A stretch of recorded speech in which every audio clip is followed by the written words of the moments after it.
Duschen.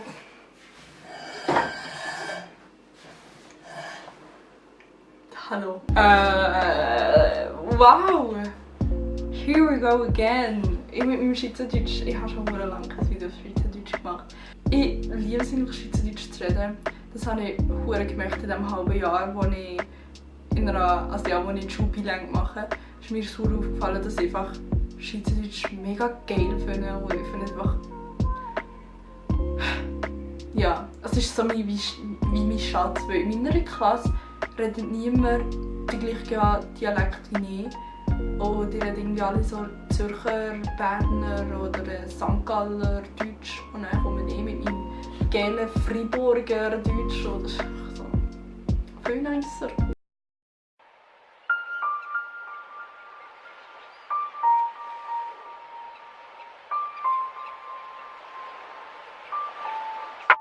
In diesem Video wollte ich eigentlich so wie etwas weiterführen, was ich vor einem Jahr gemacht habe. Und nämlich mein Gesundsein im Kopf. Oh mein Gott. Ich habe mich dann schon damit befasst, glücklich zu sein. Und ich finde es einfach krass, dass ich meinen ganzen Bezug eigentlich zu dem verändert habe. Ich habe wirklich schon viel mehr erlebt, als ich so war. Damn. Und in diesem Video habe ich dann gesehen, dass Produktivität mich extrem glücklich macht. Und ich habe eigentlich erst letzte Woche bemerkt, dass das eigentlich nur ein Leistungsdruck ist. Und ja, ich tue gerne Sachen machen. Ich fühle mich gerne so nützlich als Person, nützlich als Mensch. Aber das ist irgendwie alles nur ein Leistungsdruck. Weil du bist auch etwas wert, wenn du keine Leistung erbringst oder irgendwie nicht etwas besitzt. Du bist auch wertvoll, wenn du mal irgendwie einen Tag nur liegst. Viele Leute realisieren nicht, dass das so in unseren Köpfen, ich weiß doch nicht, irgendwie eingebrannt ist, dass jeder Mensch muss irgendetwas machen muss. Es ist irgendwie falsch oder gerade höllenfaul, wenn man mal ein paar Tage, ein paar Wochen einfach nur im Bett liegt und nichts macht. Und einfach nur Netflix guckt. Ich habe mich auch schuldig gefühlt, wenn ich mal einen Tag nichts gemacht habe. Aber jetzt habe ich wirklich so wie eine andere Perspektive auf das. Vor einer Woche, also nicht genau eine Woche, habe ich wirklich einen emotionalen Anfall gehabt, mitten in der Nacht. Ich habe Hausaufgaben gemacht, also irgendwie nicht gecheckt. Und dann bin ich zu meiner Mom und gesagt so, ja, ich habe Hausaufgaben, ich kann nicht schlafen. Das war irgendwie so häufig. Sie so noch, geh jetzt liegen und dann kannst du morgen weitermachen. Und dann sind einfach alle Tränen aus mir rausgeschossen, weil ich einfach gemerkt habe, ey, ich kann so nicht mehr weitermachen, weil ich mache einfach zu viel. Ich bin einfach überfordert mit allem. Wie so einmal am Tisch geredet, so, ja, ich mache zu viel, ich muss mit irgendetwas aufhören. Und es war so, hä, ich mache mehr als du. Und dann bin ich so, ja, aber es ist nicht das Gleiche. Weil, ja klar, sie macht einfach die ganze Woche Sport, jeden Tag so mehr als 2 Stunden, manchmal 2 Stunden. Und ich bin halt etwa in 5 Vereinen und es ist halt vielleicht in einem Verein.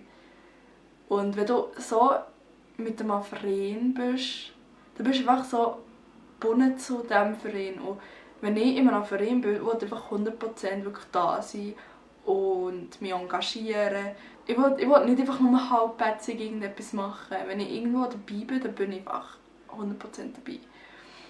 Und wenn du bei 5 Vereinen bist, kannst du nicht einfach auch noch 100% dabei sein. Das hat mich förmlich auseinanderzerissen, weil ich will wirklich... Ich will 100% dabei sein, weil es gibt so Leute in einem Verein, das habe ich auch gemerkt bei meinen Trainern, die drehen, also nein, sie drehen nicht durch, aber sie finden es einfach schade oder komisch, wenn einfach mal eine Person 2 Monate nicht mehr ins Training kommt, ohne irgendwie einen Grund just zu sagen, einfach nur so, ja, ich kann nicht. Und ich habe irgendwie so ein bisschen Angst gehabt, dass wenn ich so meine mentale Gesundheit, weil manchmal kann ich einfach nicht mehr Sachen machen.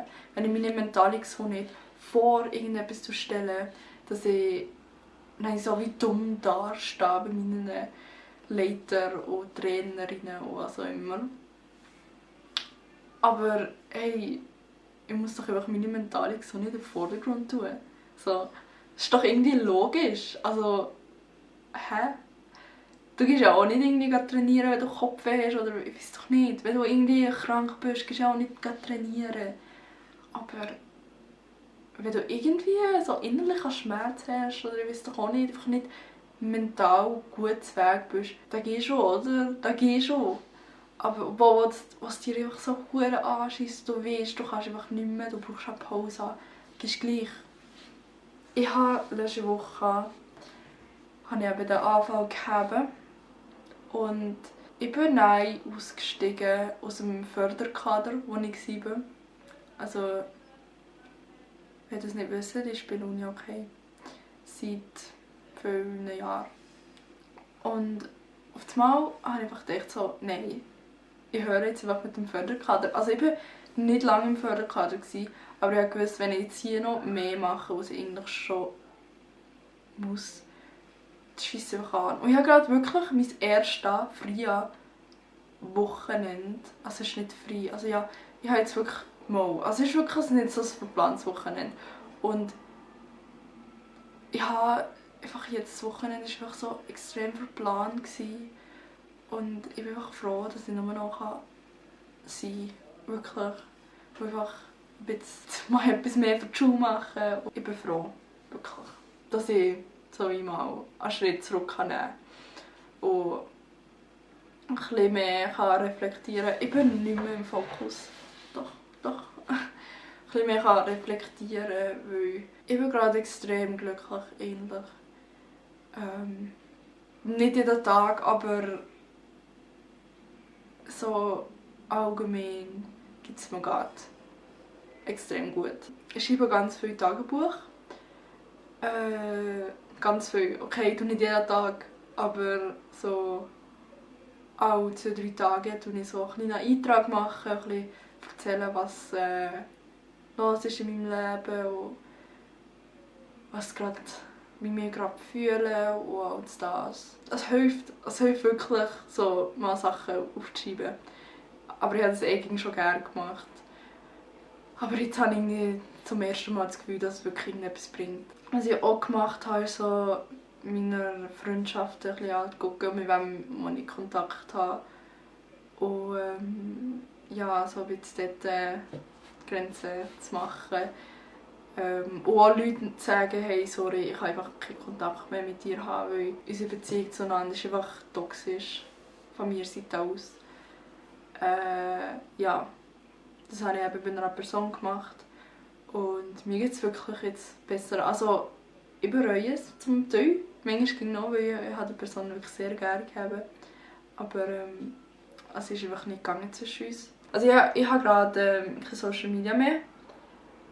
Schon seit einer Woche habe ich keine Social Media mehr und ich habe eigentlich noch keine grossen Veränderungen gespürt oder können beobachten, aber ich mache es für eine längere Zeit, habe ich überlegt, so für 1-2 Monate. Wirklich, dass ich mich lösen kann von meiner Sucht, die ich habe zu meinem Nattel. Wirklich schlimm, es ist so schlimm. Ich wollte einfach nicht mehr süchtig sein nach einem kleinen Scheissgerät. Ohne Scheiß. Das Einzige, was ich süchtig sein danach, also ich will einfach Musik. Musik ist so mein Leben und ich liebe es, Musik zu hören, liebe es, Musik zu machen, liebe es, zu Musik zu tanzen. Ja, so wie bei jeder Mensch. Jeder Mensch liebt Musik. Ja, das ist eigentlich das Einzige, was ich mein Anti-Jusch brauche und halt für Kontakt zu halten mit gewissen Personen. Weil ich habe nicht so viele Leute, die ich wirklich online noch Kontakt habe momentan. Vielleicht mit 1 oder 2 Personen, die ich halt wirklich nie sehe und eigentlich gut mit denen befreundet bin. Da wollte ich einfach den Kontakt nicht gefährden und einfach gar nicht mehr schreiben. Aber ich habe nicht einmal meinen Kollegen gesehen, dass ich keine Social Media mehr habe. Also es ist wirklich, man ging noch wie Snaps, so Memes auf Insta und ich bin wirklich nur so weg. Ja, vielleicht hätte ich es irgendwie sagen sollen. Aber Ich bin mir noch nicht ganz sicher, ob ich Snapchat wirklich ganz löschen möchte. Wirklich nicht mehr einladen. Bei Snapchat, ich habe einfach... Meine Beziehung zu Snapchat ist sehr unhealthy, ungesund. Weil...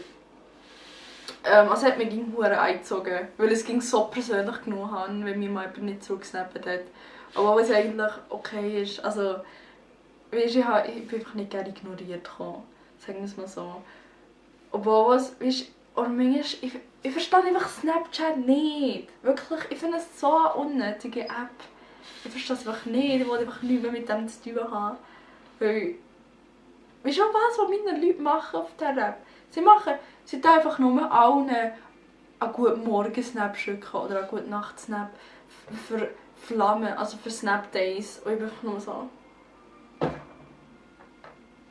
What the fuck? Wieso macht man das? Weißt du, so...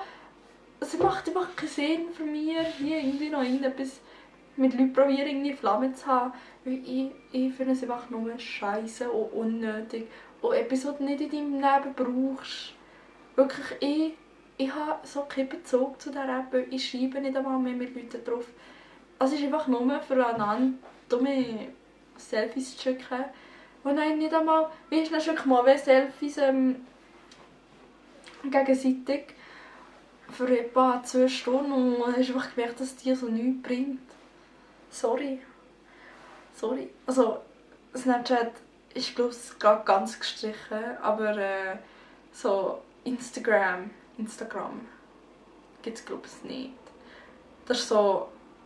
ist eigentlich schon total nice. Also musst du einfach... Ich finde, man kann so viel lernen auf dieser App. Zum Teil, also wenn man sie braucht, wenn man den falschen Leuten folgt, kann dir die App wirklich sehr helfen. Aber wenn du den falschen Leuten folgst, dann ist es einfach nur traurig, oder? Wenn du die ganze Zeit vergleichst, was ging haben, was die haben, oder weiss doch nicht. Wenn du irgendwie James Charles folgst oder Emma Chamberlain. Hör auf! Wirklich, die Leute, die will dir zwar nichts Böses antun, aber die haben einfach einen schlechten Einfluss auf dich. Und ja. Folge einfach den jungen Leuten, folge deinen Kollegen und folge noch ein paar Influencer, weiss doch nicht, gute Leute, die guten Einfluss haben und nicht Influencer, die nur ein Bikini zeigen. Nein. Aber eigentlich Instagram ist eigentlich schon total geil. Ja, kannst du auch Memes schicken, finde ich auch mega nice. Ich finde Memes ist mein Coping-Mechanism. Aber es ist Memes ein gesunder Coping-Mechanism. Ich weiß nicht ganz. Aber Memes, ja, ebenfalls einverstanden. Memes sind einfach die besten. Ja, aber weißt du, was auch verdammt gefährlich ist an Instagram? Die Entdeckenseite. Manchmal bin ich einfach auf dieser Entdeckenseite und gucke einfach so TikToks für eine ganze Stunde. TikToks, die sie einfach auf Instagram geladen haben. Weil ich habe mir TikTok eben auch gelöscht und ich war wirklich süchtig nach TikTok. Weil TikTok ist schon ein bisschen wie Wein. Also schon ein bisschen wie Wein. Und 2014 so, wow, das war so die Weinzeiten. Und ich liebe Weins. Ich habe wirklich fast jedes Wein auswendig. Ich bin wirklich crazy about it. Ich gucke die ganze Zeit Wein-Compilations, weil wenn es mir schlecht geht, gucke ich einfach Wein-Compilations. Oder eben jetzt TikTok-Compilations. Und dann I'm fine. Weil es ist aber schon ein bisschen Wein 2.0. Ja. Aber TikTok ist wirklich sehr schlecht, weil es ist wirklich sehr...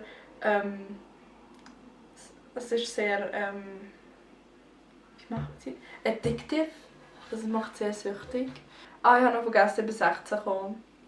Es hat sich nicht wirklich viel in meinem Leben geändert. Es ist nicht wirklich irgendwie etwas anderes. Wenn ihr noch mehr solche Videos wollt, fahrt gesund im Kopf. Gesund im Kopf. Das ist eigentlich schon cool. Das ist eigentlich schon ein cooles Format. Aber es sind, glaube ich, nicht so viele daran interessiert. Aber ich muss jetzt